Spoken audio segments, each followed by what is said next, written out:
السلام علیکم ورحمۃ اللہ تعالی وبرکاتہ۔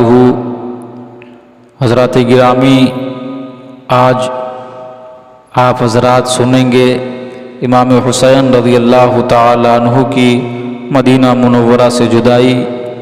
آپ سے گزارش ہے کہ اگر آپ نے ہمارے چینل کو سبسکرائب نہیں کیا ہے تو ہمارے چینل کو سبسکرائب کر لیں۔ بسم اللہ الرحمن الرحیم۔ کسی شاعر نے کیا ہی خوب کہا ہے،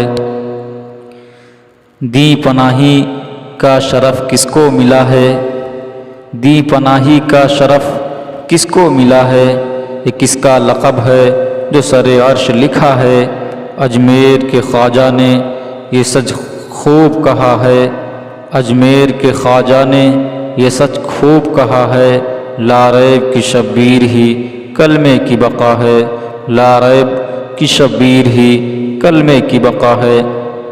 حضرات گرامی، 60 ہجری جب یزید اقتدار پر قابض ہوا تو انصار و مہاجرین صحابہ کرام رضوان اللہ علیہم اجمعین کی اکثریت نے یزید کی حکمرانی کو تسلیم کرنے سے انکار کیا، جن میں امام علی مقام سیدنا امام حسین رضی اللہ عنہ کی شخصیت بہت اہم ہے۔ یزید اپنی ذاتی حیثیت اور کردار کی بنا پر بھی مسلمانوں کا حاکم بننے یا اس منصب و اقتدار کا اہل نہ تھا، اس لیے سیدنا امام حسین رضی اللہ عنہ نے خاموشی اختیار کرنے کے بجائے جد و جہد کا راستہ اختیار کیا اور عزیمت کی ایک مثال قائم کی۔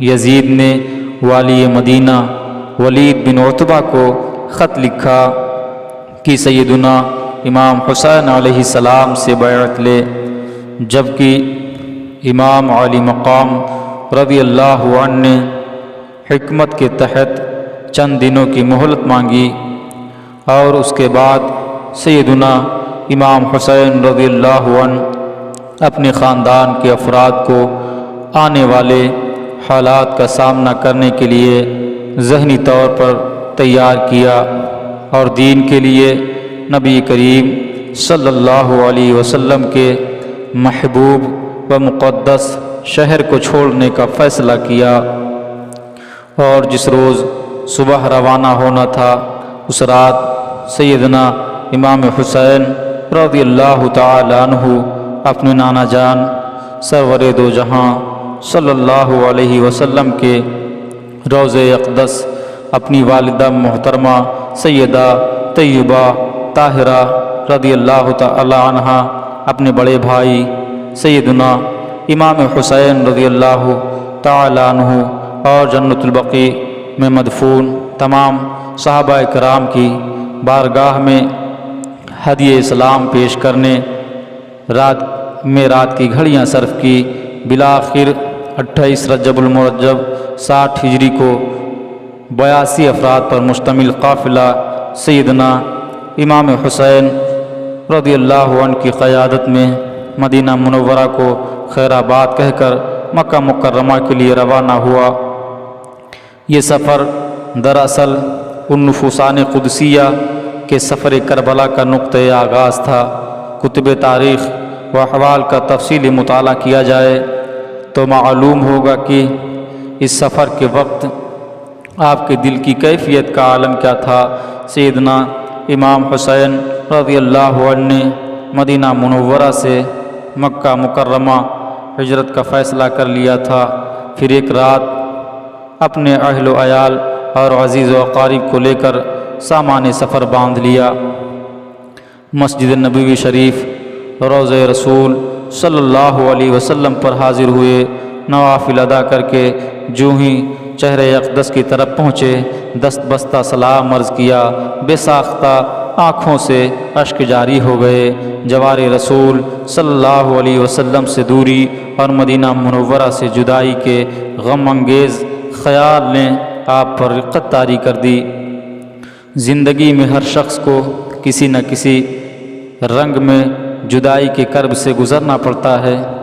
जुदाई के लम्हे बड़े गमनाक, बड़े करबनाक और बड़े अलमनाक होते हैं। और फिर जब जुदाई उस शहर ख़ुबा से हो रही हो जिसके मकीनों पर फरिश्ते भी रश्क करते हों, फिर दिल पर क्या गुज़रती है उसका अंदाज़ा कुछ अहले दिल ही कर सकते हैं। ज़रा उन हाजियों के दिल से पूछो कि जब वो मदीना मुनव्वरा से जुदा होने लगते हैं तो उनके दिल पर क्या गुज़रती है। आँखों से बेइख्तियार आंसू बहने लगते हैं। ऐसा लगता है जैसे उनके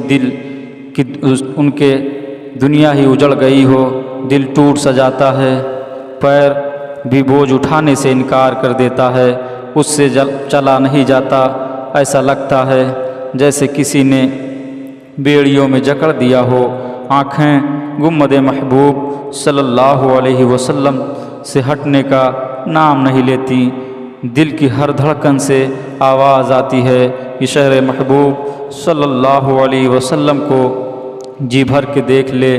कौन जाने फिर ये मौका मिले ना मिले। पूरा वजूद जुदाई के नाम से लरस जाता है। ऐसा लगता है जैसे किसी ने एक बहुत ही भारी पहाड़ सर पर गिरा दिया हो। बहुत ही खूब कहा है किसी ने, जहाँ बदन से निकलती है आज़म, जहाँ बदन से निकलती है आज़म, कोई आसा है मदीने से जुदा होना। ये तो उन हाजियों का हाल है जिन्हें चंद ही दिन मिलते हैं शहर महबूब सल्लल्लाहु अलैहि वसल्लम में गुजारने को। ज़रा इमाम हुसैन रज़ियल्लाहु अन्हु के दिल से पूछो क्या हाल रहा होगा जब आप मदीना मुनव्वरा से जुदा हो रहे थे, जिनका पूरा बचपन मदीना मुनव्वरा में गुज़रा, जिनकी सवारी सरकार मदीना सल्लल्लाहु अलैहि वसल्लम रहे हों, जिनका रोना हुजूर सल्लल्लाहु अलैहि वसल्लम को गवारा न हो, जिनके लिए आका करीम सल्लल्लाहु अलैहि वसल्लम बेचैन हो जाएं, जिनका आंगन मस्जिद नबवी का सहन रहा हो। आह उनके दिल पर क्या गुजरी होगी, इसे लफ्ज़ों में बयान नहीं किया जा सकता। आपका जहाँ बचपन गुजरा था, नाना जान का शहर था, आप उस गुलशन के फूल थे, मगर उस शहर में रहना मुश्किल हो गया था। उसी शहर में आपकी वालिदा मदफून थी, आपके भाई उसी शहर में आराम फरमा थे। उस वक्त इमाम हुसैन रज़ियल्लाहु अन्हु की कैफियत क्या थी। वो रोज़े रसूल सल्लल्लाहु अलैहि वसल्लम पर अपने जज्बात व एहसासात का इजहार कर रहे थे। रोज़े रसूल सल्लल्लाहु अलैहि वसल्लम पर हाजिर थे और मज़ार मुक़द्दस से चिमट गए। अर्ज़ करने लगे, नाना जान, मैं वही हुसैन हूँ जिसके लिए हिरनी अपना बच्चा लेकर आई थी। मैं वही फ़ातिमा का लख्त जिगर हूँ जिसका झूला फरिश्ते झुलाते थे। शब भर रोते रहे और चिमट कर हसरतनाक जुमले फरमाते रहे। फिर दूसरी रात हाजिर हुए और इसी तरह अर्ज़ करते रहे। तहज्जुद अदा फरमाकर रोज़े मुक़द्दस के सामने बैठे थे। आँख लग गई, ख्वाब में देखते हैं नाना जान मलाइका के झुरमुट के साथ रौनक अफरोज़ हुए। सर इमाम हुसैन रज़ियल्लाहु अन्हु उठाकर सीने से लगाकर आँख चूम रहे हैं और फरमा रहे हैं, ऐ लख्ते जिगर, अनकरीब तुम करबला पहुँचने वाले हो और वहाँ से भूखे प्यासे शरबत शहादत पीकर मिलोगे। ज़रा सोचें, इमाम आली मकाम ने जब मदीना मुनव्वरा छोड़ते वक्त अपने नाना जान सल्लल्लाहु अलैहि वसल्लम के रोज़े अनवर पर हाजिर हुए होंगे। सलाम मर्ज़ करके इजाज़त की रुख़सत तलब की होगी। उस वक्त आपकी कैफियत क्या हुई होगी। लबों पर ये अल्फाज हुए होंगे, कंधों पर चढ़ाकर खिलाने वाले नाना, आगोश रहमत व मोहब्बत में लोरियाँ सुनाने वाले नाना, माथे रुखसार लबों को चूमने वाले नाना, मेरे नाज उठाने वाले नाना। आज मेरा हाल देखिए, मैं गमगीन और परेशान हूँ, अश्कबार हूँ, इसलिए आपका ये मुक़द्दस शहर छोड़ रहा हूँ, वो शहर जो मुझे सबसे ज़्यादा अज़ीज़ है। क्या करूँ, यहाँ रहना दुश्वार हो गया है। मैं जा रहा हूँ, इजाज़त दीजिए। इधर रोज़े अक़दस में नाज़ों से पालने वाले नाना जान की क्या हालत होगी। ये तसव्वुर दिलों के टुकड़े टुकड़े कर देता है। ये दिन कैसा दिन था, सख्त रंजो अलम का दिन था कि नवासे नबी जिगर गोशे अली सरवर क़ल्ब हसन मुस्तबा जा रहा है और हमेशा हमेशा के लिए जा रहा है।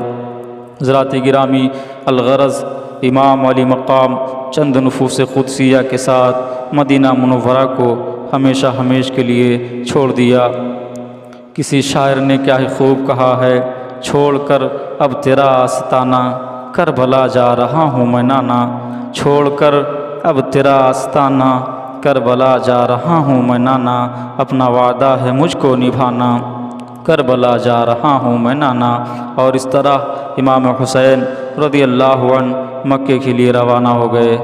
السلام علیکم ورحمۃ اللہ تعالی۔